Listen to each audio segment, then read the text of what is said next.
On va parler d'une destination abordable, particulièrement prisée par les Français, le Vietnam. Didier nous y emmène. Prisé et aimé. Alors on avait commencé un voyage au Vietnam il y a quelque temps en explorant la région nord avec la superbe baie d'Along, patrimoine mondial de l'UNESCO. Après on était descendu au centre du côté de la ville mais magnifique de Hue et Hoi An. Et on termine ce voyage aujourd'hui alors avec une ville pour laquelle j'ai un grand coup de cœur et les Français l'ont aussi. C'est Ho Chi Minh Ville. L'ancienne Saigon, mais à partir de cette seconde, je vous parlerai dans cette chronique de Saigon, puisque les Saïgonais eux-mêmes continuent d'appeler leur ville Saigon. C'est comme ça. Ils n'ont jamais véritablement admis l'appellation de Ho Chi Minh Ville, qui leur a été donnée en 1976, après que les communistes soient arrivés au pouvoir. Alors, on a beaucoup d'émotions lorsque l'on visite le Vietnam, et particulièrement lorsque l'on traverse Saigon. C'est une ville qui parle aux Français, Sophie. 95 ans de présence et d'influence française au Vietnam, ça laisse des traces beaucoup plus que la guerre, et notamment au niveau des architectures et des maisons coloniales qui sont superbes. Donc visitez Saigon, eh bien, vous allez apercevoir la fameuse poste qui a été construite par les Français, le théâtre municipal, magnifique, et tant d'autres monuments que je vais vous montrer. J'ai choisi de vous présenter Saigon à la vietnamienne, c'est-à-dire qu'à Saigon, il y a un peu plus Alors, à la vietnamienne, ça veut dire lancement long. Non, il se termine. Non, parce que Il y a... Daniel, rédacteur en chef de cette émission, et conseille à ses chroniqueurs des lancements très courts. Et lui remporte chaque semaine On en est à 45 secondes. Je termine. Et à la vietnamienne, ça veut dire en 2 roues. Il y a un peu plus de 7 millions d'habitants à Saigon, 4 millions de 2 roues. On y va, regardez, c'est assez spectaculaire. Saigon, un monde vraiment à part.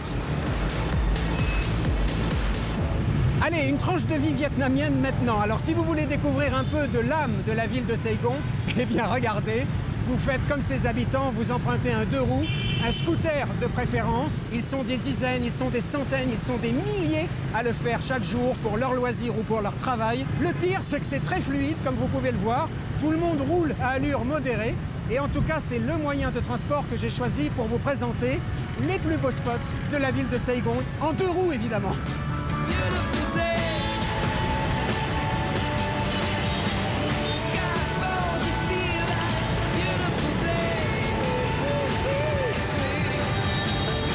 Ah, vous voyez qu'on transporte de tout à Saigon.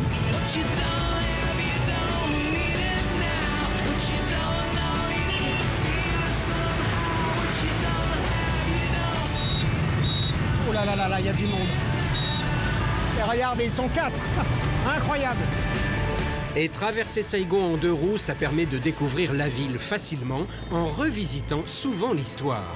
Arrêt devant le palais de la Réunification, c'est ici que le 30 avril 1975, un char de l'armée nord-vietnamienne enfonça la grille du palais avant qu'un soldat hisse le drapeau Viet Cong sur l'édifice.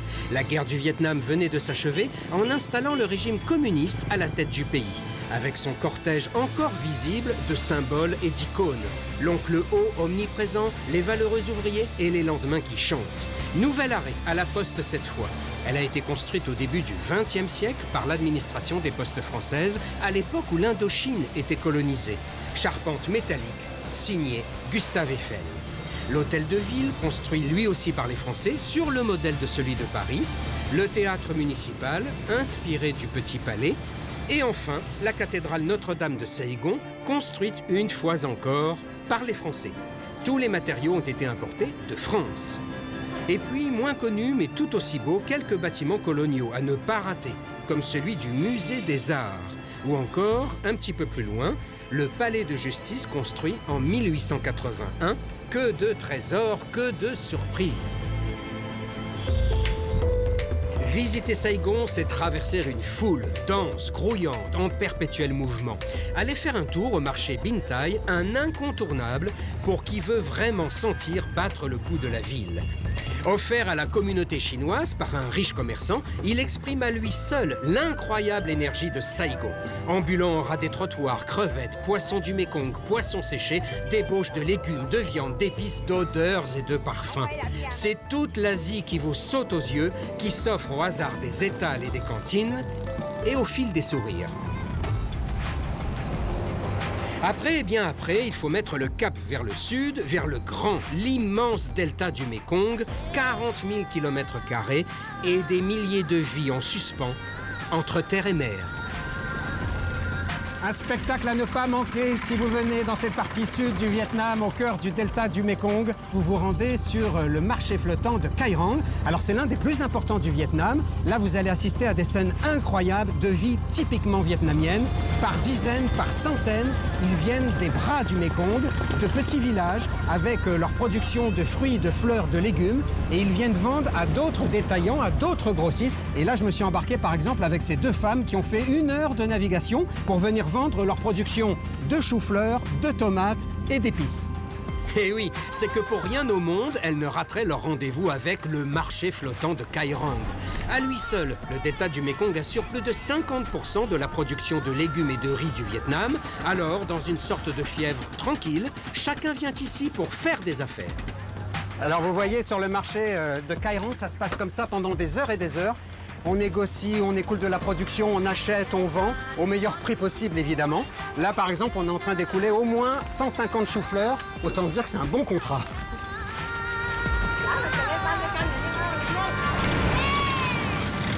Et voilà, fin du spectacle. Bananes, noix de coco, tomates, pastèques, des centaines et des centaines de transactions plus tard, chacun s'en retourne vers son village, au milieu du delta du Mékong, au cœur du Vietnam.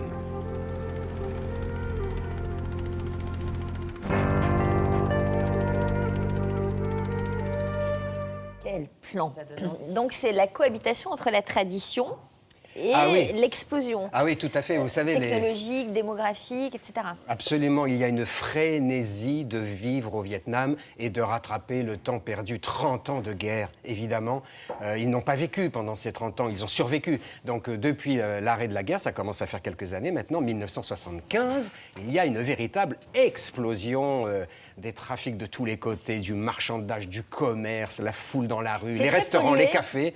C'est très pollué. Ouais, mais ça, c'est à l'image de l'Asie. Vous savez, l'Asie, d'une façon générale, est polluée. Il y a quand même une surpopulation avec un impact certain sur l'environnement. La nature n'est pas toujours belle, hein. Il faut faire attention. Il y a quelques spots très beaux au Vietnam, comme la baie d'Along, mais c'est assez industrialisé et assez construit aussi. En tout cas, des moments extraordinaires à vivre, là, que ce soit dans les rues de Saigon ou sur un bateau, là, du côté de Cai Rang. C'est toutes ces références architecturales françaises. Oui, beaucoup. On a toujours le nez en l'air en train de regarder. Vous avez vu la poste, à quel point elle est belle, avec une charpente quand même signée Gustave Eiffel, s'il vous plaît. Il y a quand même des belles signatures là-bas. L'opéra, le théâtre municipal, qui est la réplique du Petit Palais. L'hôtel de ville, si vous vous baladez à Paris, vous avez vu, c'était la copie, c'est un copier-coller de l'hôtel de ville de Paris, qui a été beaucoup discuté. En tout cas, celle qu'on appelait la perle de l'Extrême-Orient mérite aujourd'hui encore vraiment le détour si vous allez au Vietnam. Alors, quelques bons plans au fil de l'eau. Alors évidemment, puisqu'on est dans la région du Mékong, 40 000 km². Là aussi, si vous êtes cinéphile, eh bien vous marchez sur les traces de Marguerite Duras. Et dans le delta du Mékong, combien de fois vous pensez à des séquences de l'amant? On y va, au fil de l'eau, regardez, petit déjeuner justement à Cai Rang. Le petit déjeuner sur le Mékong, ça c'est le plus, le genre de balade qui vous permet d'être vraiment au cœur du pays et à la bonne heure. Fruits exotiques, café, jus d'orange, viennoiserie. Ah, commencer sa journée comme ça, en plein delta du Mékong et au milieu du marché flottant de Cai Rang, c'est inoubliable. Louez votre bateau sur place, superbe et pas cher. Deuxième bon plan. Alors là, on va plus loin que le petit déjeuner. Je vous propose d'embarquer sur un très beau bateau tout en bois, le Bassac, et de partir pour une grande croisière sur le Mékong. Regardez, 12 cabines simples, mais très confortables, avec salle de bain privée, le rêve quoi. Et depuis le salon comme du haut des coursives, vous n'aurez qu'à vous caler confortablement et regarder le spectacle sans arrêt renouvelé du Mékong et de son agitation lente. Alors, il y a aussi, vous parlez de références cinématographiques, l'amant, mais Indochine aussi. Alors, l'Indochine, c'était dans la baie d'Along, et notamment la baie d'Along terrestre, tout à fait, avec Catherine Deneuve. On peut encore visiter, d'ailleurs, la chambre où elle avait dormi pendant le tournage. Elle est un peu plus chère que les autres. Ça, c'est au nord, Indochine, et au sud, l'amant, évidemment, de Jean-Jacques Hano, qui a été tourné à Saigon, plus exactement à Sadek. Enfin, on parle de la maison de Sadek, là où résidait Marguerite Duras. qui est située dans le delta du Mékong. Donc c'est cette région. Et si vous avez envie de partir sur les traces de Marguerite Duras, il y a même des circuits qui vous organisent ça. C'est assez intéressant. Alors, à quel prix peut-on partir là-bas? Quelle saison? Comment Alors la organiser saison, c'est son maintenant. voyage? Si on a le carnet pratique, on peut l'observer. Voilà. 11 heures donc, de durée de vol. La saison, c'est maintenant jusqu'au mois de mai à peu près. Décalage horaire 5 heures. Un visa obligatoire et pas de vaccin obligatoire. Vous partez là-bas avec Vacances Transat, qui vous propose un circuit en liberté, Vietnam en liberté, 12 jours et 9 nuits, dont 3 jours à Saigon, à partir de 1 650 €. 12 jours, vous imaginez, tout compris. Et le circuit en liberté, c'est génial parce que on vous réserve comme ça quelques hôtels et vous êtes libre. Vous déambulez où bon vous semble, du matin au soir, pas de rendez-vous précis. C'est l'esprit de la liberté en voyage et ça, c'est terriblement sympa. Tous les renseignements sont sur le site de France 2, évidemment.